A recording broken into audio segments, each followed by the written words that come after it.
Donc, c'est un segment que l'on faisait déjà de temps à autre, qu'on va faire de façon plus formelle. Donc, de temps en temps, on fait des tests de produits que l'on a achetés ou que l'on a testés. Donc, cette semaine, Patricia va nous parler de ses caméras. Elle a changé ses caméras de sécurité et elle va nous faire une Je suis en démonstration amour, Patrice. de ses caméras. Alors, j'ai acheté parce que, bon, ma caméra de sécurité a lâché. J'avais une caméra que je teste. Moi, je travaille pour Vidéotron, je la teste depuis des mois. Puis, bon, ben, on va faire 3 ans qu'elle est dehors. Puis, bon, elle finit par lâcher. Et ma mère, qui est âgée, a besoin d'une caméra pour pouvoir regarder dehors parce que c'est ça. Puis, parce qu'elle veut savoir quand est-ce que quelqu'un arrive dans l'entrée. Vu qu'elle marche pas vite, ben, ça lui permet de se préparer puis de voir arriver la personne puis de pas paniquer en disant mon Dieu, elle est à l'autre bout de sa chambre, ces choses-là. Donc, elle peut tout le temps voir. Et là, je cherchais une caméra et je suis tombé sur là-dessus. Tapo, Patrice, c'est la nouvelle famille que TP-Link a créée. Ils ont créé dans un premier temps Casa. Oui, OK, oui, oui. pour ceux qui connaissent bien. Puis là, il semble vouloir se diriger vers Tapo, qui est un peu plus large en termes de nombre d'équipements qu'ils prennent en charge. Et ce qui est merveilleux, Patrice, c'est que si tu as déjà des TP-Link Casa, donc des switches, des lumières, ces choses-là, tu rouvres ton application Tapo, puis ils sont tout de suite dedans. Ils l'ont tout intégré, c'est bon ça. C'est tout intégré déjà en partant. Donc, la caméra s'appelle la C520WS 2K QHD. C'est une caméra qui se détaille à 100 $. Elle est présentement en vente entre 75 et 80 sur les Amazon de ce monde. J'en ai vu des affaires dans ma vie, Patrice. Là. C'est sérieusement bien foutu pour une caméra de ce prix. Oui, évidemment. Première des choses, ça fait de la détection intelligente. Donc, évidemment, tous les systèmes de caméra à peu près de nos jours le font, mais il le fait très bien. Donc, détecte les gens, les animaux, les voitures. Donc, ça, elle fait super bien. Comme c'est une caméra 360, Patrice, elle fait du tracking. Ce qui veut dire que s'il y a quelqu'un qui passe devant le champ de la caméra, elle va le suivre. Et elle a la possibilité de monter et de descendre très, très, très, très bas, en fait, à la verticale en dessous d'elle. Okay. Ce qui fait que le champ de vision de ça, c'est complètement débile. Ça, c'est la première des choses. Deuxième des choses, l'installation, Patrice. Ça vient avec une espèce de petit rack en plastique que tu peux monter autant sur un mur que sur un plafond, une corniche, ces choses-là, que tu peux attacher avec des tie wraps, de la corde, de la broche, ce que tu veux. C'est très, très bien fait. Ça vient avec un système d'alimentation à l'épreuve de l'eau, IP66, donc ce qu'on appelle la pluie communément. Tu ne peux pas l'immerger, mais c'est mouille dessus, c'est correct. Oui. Donc, on a... Ça, c'est le bout qui blesse un peu. On a un power block d'alimentation de 9 volts qui, lui, n'est pas à l'épreuve de l'eau. Donc, il faut que tu le mettes quelque part, mais tu as une bonne longueur. Donc, tu peux le cacher à quelque part facilement. Et le petit câble blanc que tu vois dans l'image comprend aussi un Ethernet. Et ça, c'est rare pour les caméras d'extérieur. Donc, tu peux le brancher par Ethernet, donc aucun problème de Wi-Fi, de porter ces choses-là. Et tu peux aussi l'alimenter par Ethernet, Patrice. Donc, le PoE, là. PoE. PoE. Donc, PoE. Puis, ce que la dame tient dans ses mains, c'est un manchon d'étanchéité. Donc, tu rentres ton câble Ethernet, tu as un manchon qui vient avec des cils en caoutchouc, tu visses tout ça, puis tout est en permanence scellé pour l'eau. Tu as déjà les vis pour le monter, les ancrages, le petit guide collant que tu peux coller sur ta surface avant de percer. Vraiment excellent, vraiment très bien fait. Juste pour revenir au PoE, Patricia. Vas-y. Donc, si vous avez une switch qui permet d'envoyer l'électricité à travers les brins, une switch PoE, donc ça va fonctionner. Il y a différents voltages, là, mais normalement, les switches... 9 ou 12 volts, là. Oui, c'est ça. Sinon, il existe des injecteurs. Donc, vous êtes capable d'injecter le courant à partir d'une prise électrique et un bloc spécial et de rebrancher le fil Ethernet pour envoyer le courant dedans. Donc, c'est les deux possibilités qu'on a dans ce cas-là.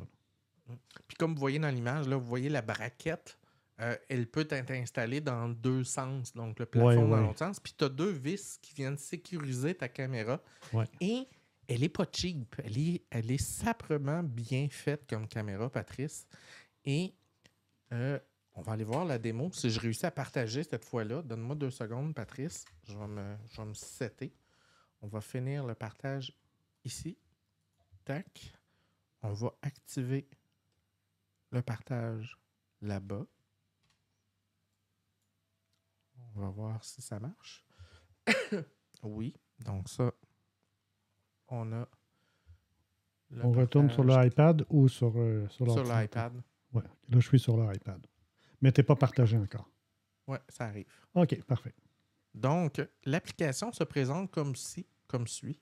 Donc, évidemment, vous pouvez faire des pièces, des scènes, tout ce qu'on fait normalement dans une application de domotique normale.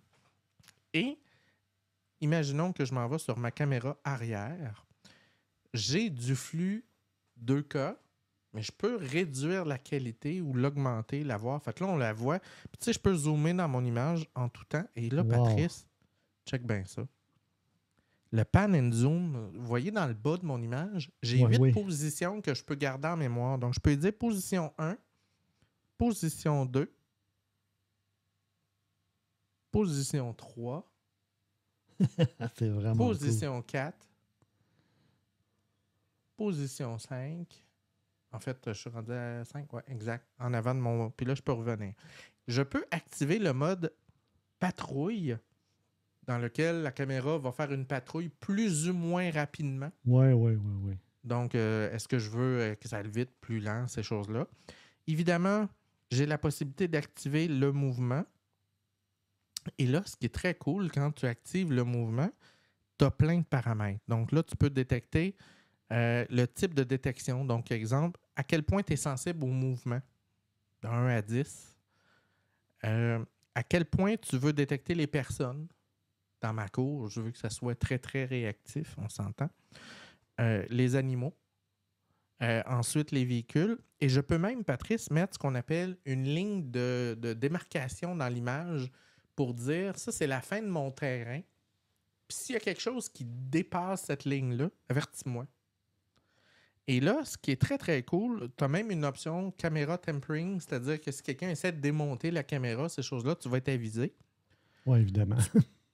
Tu peux activer, Patrice, le mode système d'alarme. Ça, j'ai fait la gaffe de l'oublier. Oh, OK. Quand j'avais pas joué avec les intensités de détecteur de mouvement, ce qui veut dire qu'aussitôt qu'une feuille qui tombait dans le cours... Il y a le système d'alarme partait, ouais. Écoute, ça crie très fort. Ça n'est pas resté comme option, Patrice. Je l'ai désactivé. Autre chose super cool, tu rentres une carte SD dedans jusqu'à 512 GB. Moi, j'ai mis une 256, c'est suffisant. Ça me donne 30 jours. Là. OK. Et ça... Qu'est-ce que tu en as dit, Patrice? Je sais, c'est bon. Puis, tu peux reculer dans le temps. Là. Tu sais, tantôt, je disais qu'il y avait un animal qui avait été détecté. Un raton laveur, oui.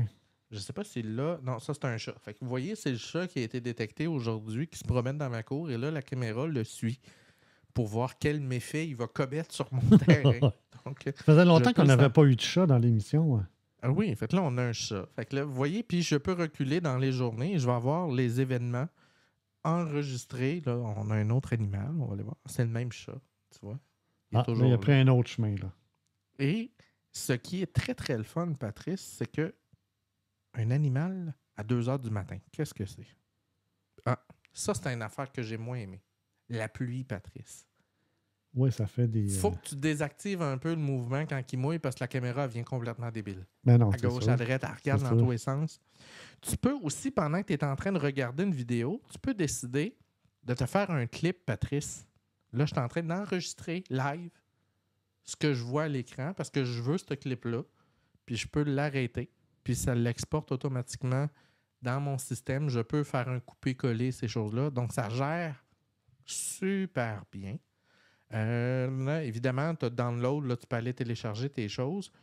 Tu peux parler, Patrice, à ta caméra. Tu as la fonction push to talk. Oui, avec un micro. Tu as la fonction téléphone aussi. Donc là, on ne le voit pas parce que le voice call. Si j'active le voice call, Mais là, je parle dans ma cour et là, il y a des gens qui m'entendent parler et qui ne comprennent pas à qui je parle en ce moment. Donc là, je vais éteindre ça avant d'avoir des plaintes. On va fermer le voice call. On a le mode privacy. Donc, mode confidentialité. Tu reçois du monde chez vous en fin de semaine. Tu pèses sur le mode confidentialité. La caméra se relève complètement vers le haut, dans le sens dans son antre, et elle n'enregistre plus, elle fait dodo. Fait que les gens ne sont pas intimidés par la caméra. Les gens ne sont pas intimidés. Tu as une fonction, évidemment, ta peau t'attend. Ils veulent que tu t'abonnes à la fonction de notification temps réel, tout ça. Sauvegarde dans le cloud. Patrice, ça sert à fuck all. J'ai testé, là. Quand le chat apparaît dans le cours puis que ça fait bis dans mon téléphone, je me pitche dans la porte puis il est là. Oui, c'est ça. Fait que, tu sais, il n'y a pas, à moins de vouloir vraiment être très, très présent rapidement, c'est pas super utile. Puis, tu sais, on va aller voir aussi une autre fonction, Patrice. Regarde bien ça. La fonction lumière. Parce que là, on est en mode vision de nuit. Oh, oui. Je peux allumer une lampe et là, je vois les couleurs. Oui. Donc là, on a la possibilité d'avoir un éclairage ou de retomber en mode vision de nuit sur la caméra. Tout ça pour 100$, Patrice. C'est difficile. C'est assez difficile de faire mieux. Oui, effectivement. Et là, Patrice, comme si c'était pas assez, on va revenir en plein écran avec moi.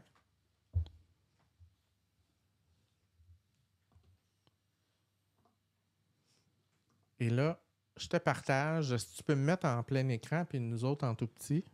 Oui, on va tester ça. Ça doit être celle-là. Ben oui. Là, vous voyez mes écrans d'ordinateur. Ben, les caméras, Patrice, supportent le protocole ONVIF. C'est-à-dire? C'est-à-dire que c'est un protocole ouvert que tu peux, dans n'importe quelle application de surveillance vidéo, rajouter les options de configuration de ta caméra. Donc, tu vas activer dans ton logiciel Tapo un accès à distance. Tu mets un mot de passe, ces choses-là. Ah, ben oui, okay, et là, tu peux, avec l'adresse IP de ta caméra, accéder. J'ai tous mes flux. Je peux choisir ma qualité 2K, 3K, whatever.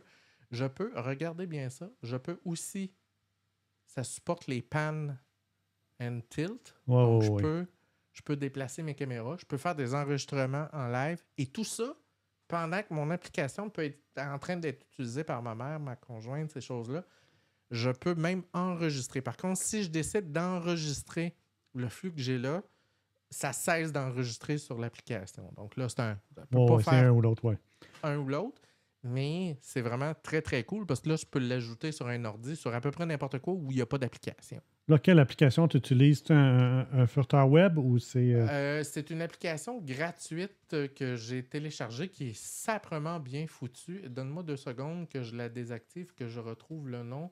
C'est DSE, Cam Surveillance DSE. Tapez ça, Cam Monitor DSE. C'est une application Windows. OK. Mais il s'en fait aussi pour Mac, là. Vraiment, vraiment très cool. Donc là, tu sais, j'en ai vu des caméras dans ma vie, j'en ai essayé. Souvent, tu achètes des systèmes qui sont fermés. Donc, tu peux pas jouer avec. Là, écoute, je peux installer ça sur à peu près n'importe quoi. L'application est disponible partout. Puis quand je tombe sur un appareil que l'application n'est pas disponible, j'ai le protocole ONVIF qui me permet d'aller chercher mes flux vidéo en temps réel puis de faire ce que je veux avec après. Wow! Vraiment cool. Je suis en amour. Fait que c'était ma présentation de la caméra C520WS de Tapo. Je vous la recommande forcément. Évidemment, ça fait qu'une semaine et demie que je l'utilise. Donc là, je ne peux pas vous garantir que dans le temps, elle va survivre. Les commentaires des gens qui l'utilisent depuis plus qu'un an sont tous dithyrambiques. Là. Les gens trippent tous. Donc, je vous recommande fortement. Très belle caméra, très belle utilité, puis ça surveille très, très bien. Un petit peu d'ajustement avec les détecteurs de mouvement, là. Parce qu'à un moment donné, au début, elle tourne à gauche, à droite, elle s'énerve et tout. Il faut que tu trouves les bons paramètres pendant 3-4 jours. Mais une fois que tu as seté tes bons paramètres, ça va super bien. Vraiment, vraiment bien. Merci, Patricia, pour cette belle démonstration.